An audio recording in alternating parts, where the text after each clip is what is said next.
Pessoal, bom dia. Como o José falou, meu nome é Bruno Vitinho, sou auditor da casa. E eu vou falar um pouquinho aqui das técnicas de diagnóstico, né? Então, a gente já passou por toda aquela etapa de seleção para identificar um possível caso de objeto de auditoria operacional. Iniciamos a etapa de planejamento com toda aquela análise preliminar que o José comentou. E chegamos nesse momento de aplicação das técnicas de diagnóstico. O que seria isso? São técnicas que, aplicadas naquele objeto que foi selecionado, vão ajudar a equipe de auditoria a levantar informações adicionais e ajudar na delimitação do escopo, ou seja, vai dar um entendimento um pouco mais aprofundado daquilo que se pretende auditar. Aqui a gente tem alguns exemplos, né, de técnicas, stakeholders, SWOT, etc. Existem outras além dessas, e a gente vai comentar algumas que são muito utilizadas aqui no contexto do TCE Bahia, né? Normalmente são as mais aplicadas nas auditorias operacionais que a gente realiza.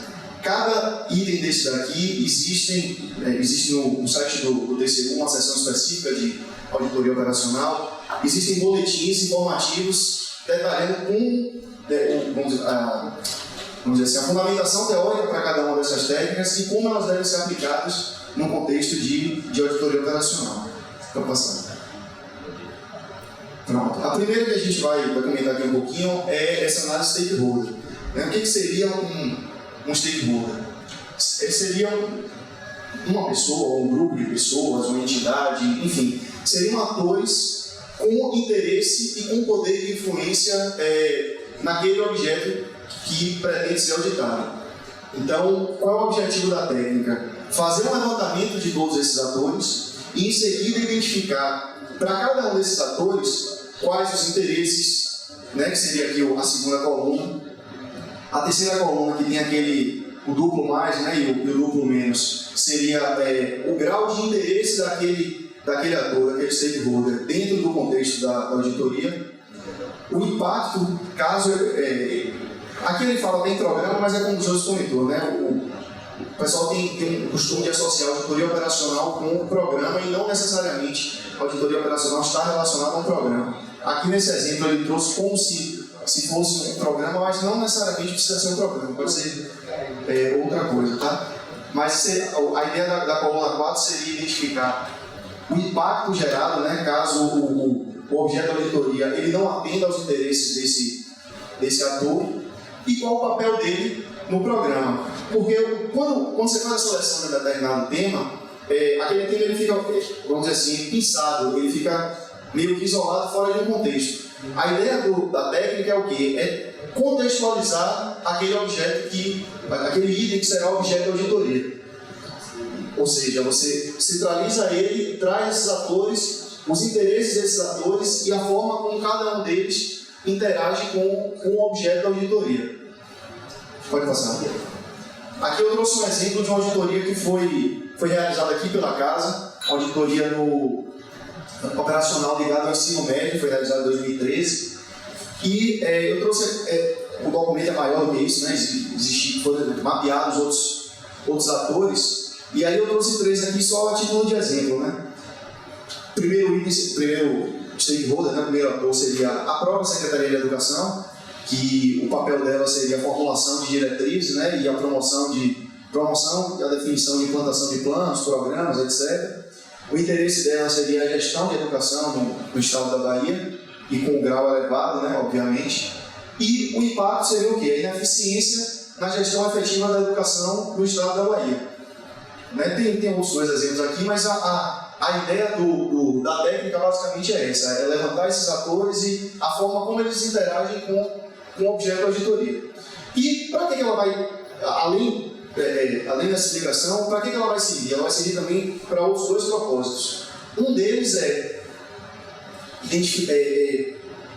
aplicá-la em conjunto com uma outra técnica, né, que é a análise SWOT, que a gente vai ver aqui na frente também, e identificar potenciais participantes para os painéis de auditoria, que também é um momento muito importante da auditoria operacional e que a gente vai comentar mais à frente. Vamos passar. Tá, aí, análise SWOT. O que é a sigla SWOT? SWOT é a sigla em inglês de forças, fraquezas, oportunidades e ameaças. Então, o objetivo da técnica é o quê? É separar o ambiente interno do ambiente externo e, dentro do ambiente interno, analisar forças, e aí esses pontos fortes podem ser características positivas de uma organização, referem-se ao quê? Habilidades, capacidades, etc. E, em contrapartida, as fraquezas desse objeto de análise, que seriam os pontos fracos. E aí pode ser de um processo, pode ser de uma organização, de uma entidade, enfim. Mas a característica importante, tanto das forças como das fraquezas, são o quê? São fatores que estão sob o controle daquilo que está sendo analisado, seja uma entidade, um órgão, enfim. E no ambiente externo, a gente tem as oportunidades e as ameaças, que aí na definição aqui está até marcado a ideia ambiente, que são características não controláveis daquele objeto que está sendo analisado. No que essa técnica pode nos ajudar? Na identificação de fraquezas, principalmente na identificação de fraquezas e ameaças, e essa análise SWOT a gente pode aplicar, inclusive, com itens que foram identificados na análise stakeholder, e a partir da identificação dessas fraquezas e ameaças, a gente pode aplicar uma outra técnica que é o diagrama de verificação de risco, que a gente vai ver aqui na frente. Pode passar. Pronto, aqui é um exemplo também daquela auditoria do ensino médio, identificando aqui forças relacionadas à Secretaria de Educação. Seria o quê? Sistema de gestão escolar, existência de programa próprio de avaliação externa, projetos estruturantes como o MTEC, Ciência na Escola. A parte de fraquezas, o documento é maior do que isso, gente. Eu dei uma resumida aqui só para focar em 3 pontos de cada, porque o documento é enorme. Na parte de fraquezas, a equipe de auditoria identificou fragilidades no planejamento, então uma ausência da correlação entre PPA e LOA, insuficiência de indicadores, ausência de sistemática. Como oportunidades foram identificadas o marco regulatório da educação, a educação como meta prioritária do governo federal, e como ameaças, o baixo preenchimento de vagas ofertadas em concurso público, suficiência de profissionais, enfim. Pode passar. Pronto. Então, a partir do momento que eu aplico a matriz SWOT em um determinado objeto e que eu identifico ameaças e fraquezas relacionadas àquele objeto, eu posso partir para a construção do meu diagrama de verificação de risco. O que é isso?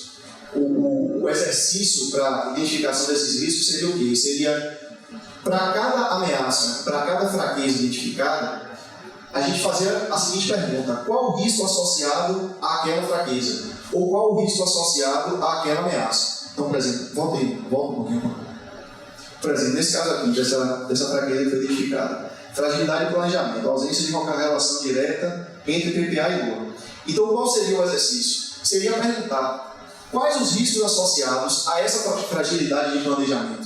E aí é um exercício que deve ser feito pela equipe de auditoria em conjunto com o auditado. Né? No caso aqui, poderia ser aplicado em conjunto com a Secretaria de Educação. E aí, só para fazer um comentário rápido sobre a SWOT, uma coisa que é muito importante é o seguinte: a forma como a técnica é aplicada. A gente está com auditoria em execução relacionada com o PPA estadual, né, sistemáticas de elaboração, acompanhamento, monitoramento e avaliação do PPA estadual. E na etapa de planejamento nós optamos por aplicar a matriz SWOT em 3 diferentes secretarias de Estado. E foi engraçado porque o primeiro ponto importante é identificar quem são as pessoas que vão participar desse momento, né, dessa reunião, porque a gente se preocupou em agendar reuniões com o chefe de gabinete para poder bater um papo com eles, explicar qual era o objetivo da auditoria e eles, em conjunto, identificarem quem seriam as pessoas ideais para serem alinhadas a participar desse momento. Isso ajuda muito, porque se as pessoas que vierem para participar não forem as pessoas que detenham conhecimento, o encontro ele não vai ser tão produtivo. E um segundo ponto importante é o seguinte, é a questão da condução pela equipe de auditoria, né, da aplicação da técnica. Então, em uma das secretarias, o pessoal que foi selecionado, eles já tinham conhecimento dos conceitos, a diferença do ambiente interno, a diferença do ambiente externo e tal. Então, eles se sentiram muito confortáveis em discutir os temas com a gente. Não houve qualquer tipo de constrangimento ou de receio, no sentido de eu posso estar entregando ouro aqui para o auditor, eu estou passando já para ele o ponto ou a chave da auditoria. Então, a coisa fluiu muito, assim, muito naturalmente e a dificuldade era mais até manter o foco. A coisa dispersava um pouco, então a dificuldade que a gente teve foi de sempre manter o foco dentro daquilo que era o objetivo da gente. E nas outras duas secretarias aconteceu algo um pouco diferente, porque o pessoal passou um receio naquele momento de vou segurar aqui a informação, não vou passar da melhor forma possível, passando assim até um sentimento de que estava com medo, estava preocupado com alguma coisa, enfim. E aí foi o contraponto disso, a dificuldade era o quê? Era estar estimulando o pessoal a falar, a se sentir à vontade para poder trazer informação. Então, voltando aqui para a questão da DVR, então, pegamos as fraquezas, pegamos as ameaças, fizemos essa pergunta com o objetivo de identificar os riscos, e a partir da identificação desses riscos é que a gente consegue montar esse diagrama daqui, que é o quê? A gente tem dois eixos, um eixo ligado à probabilidade de ocorrência de determinado risco, e um segundo eixo ligado ao impacto caso esse risco se materialize. E aí, a ideia seria o quê? Associar pesos para cada um desses riscos, tanto em termos de probabilidade como em termos de impacto, e a partir desses pesos a gente montar essa matriz aqui. E esse diagrama. E com esse diagrama montado, os riscos que forem mapeados aqui, que caiam dentro desse quadrante aqui, que seriam aqueles de alta probabilidade e alto impacto, seriam aqueles riscos em que a gente daria um foco maior, pensando em termos de delimitação de escopo e de elaboração das questões de auditoria. Vai passar. Aqui eu trouxe um exemplo também eu trouxe o caso concreto da DVR, da auditoria do ensino médio, e que tinham outros riscos, também deu uma resumida, mas aí dois riscos que foram classificados como de alto impacto e de alta probabilidade seriam o quê? A baixa cobertura da oferta de matrículas e a ineficácia das ações de valorização do corpo docente. Então, esses dois itens, eles poderiam ser itens, ou deveriam ser itens, de um foco maior pela equipe de auditoria. Pode passar. Árvore de problema seria uma quarta técnica muito utilizada aqui também pela casa. E qual é o objetivo dela?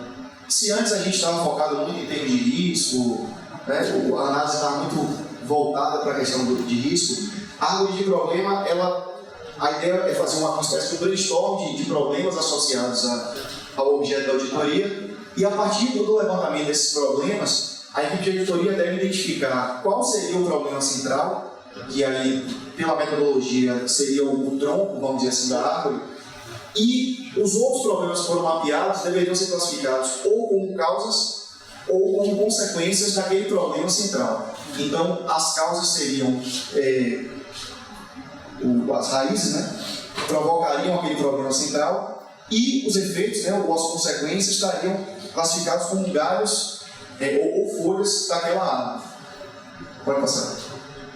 Aqui foi a árvore de problemas que foi desenhada para essa auditoria do ensino médio. A fonte acabou ficando pequena, acho que está dando para vocês verem.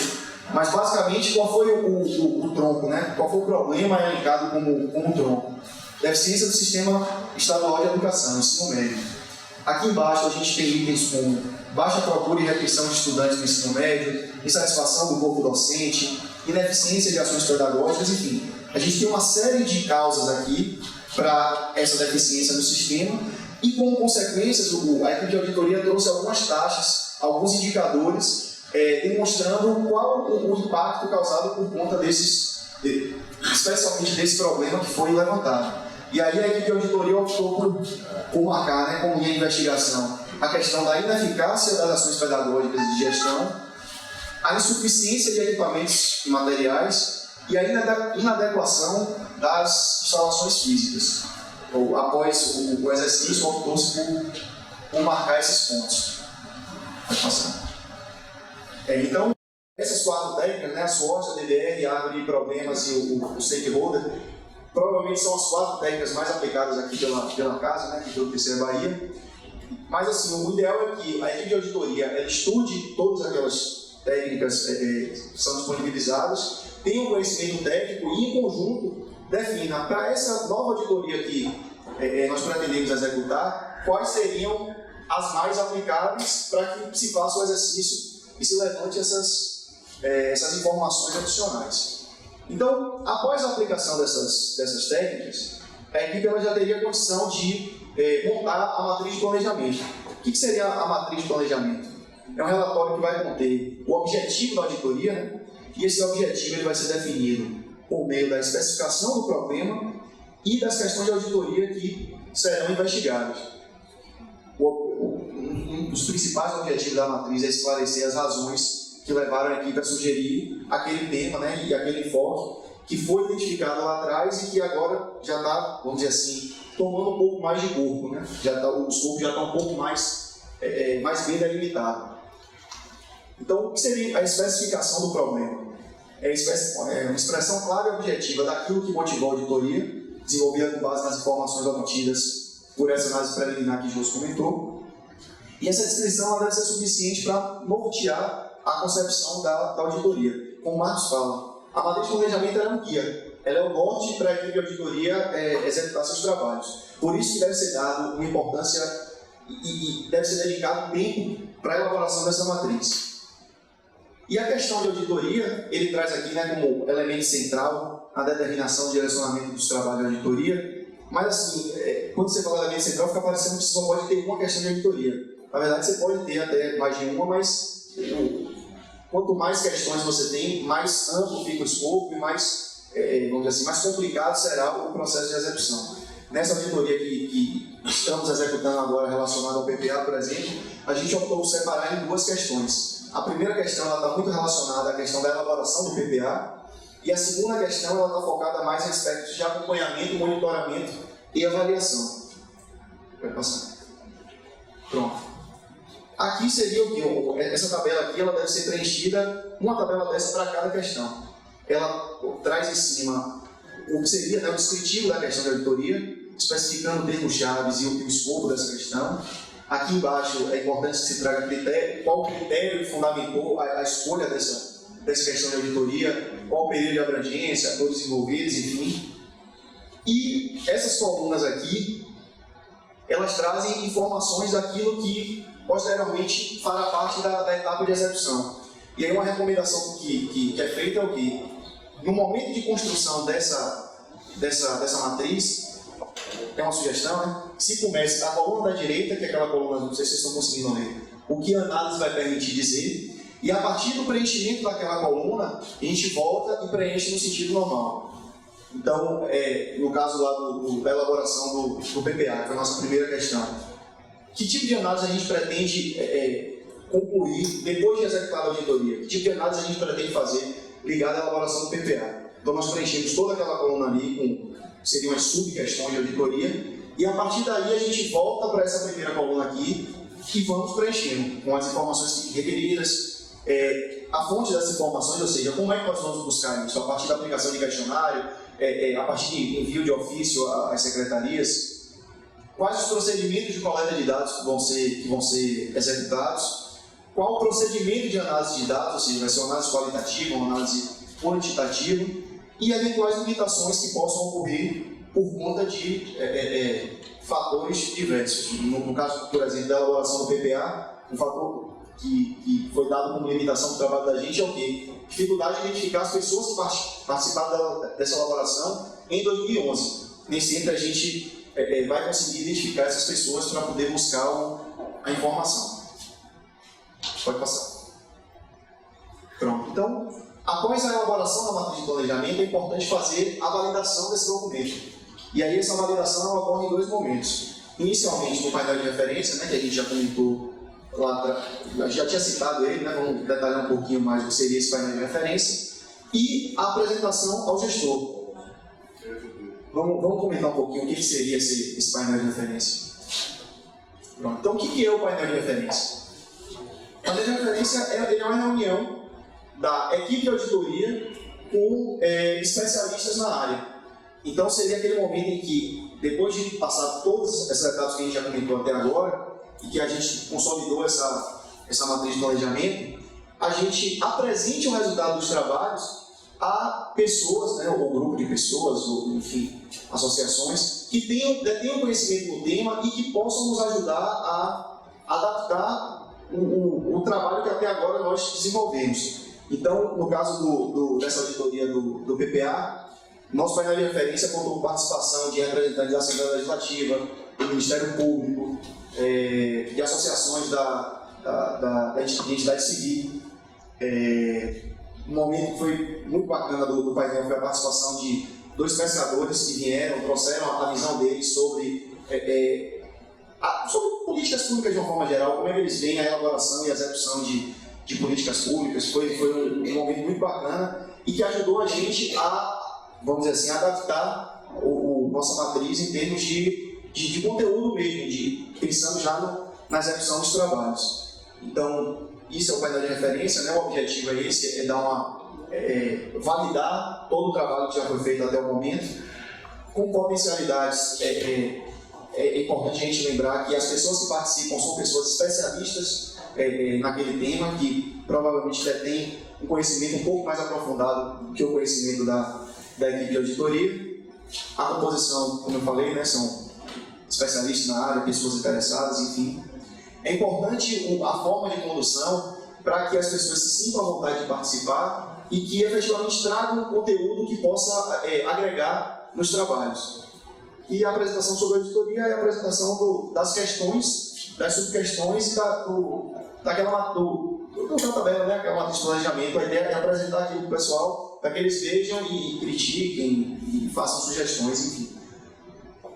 Pronto, agora eu vou chamar a Josi para ela falar um pouquinho desses instrumentos de coleta.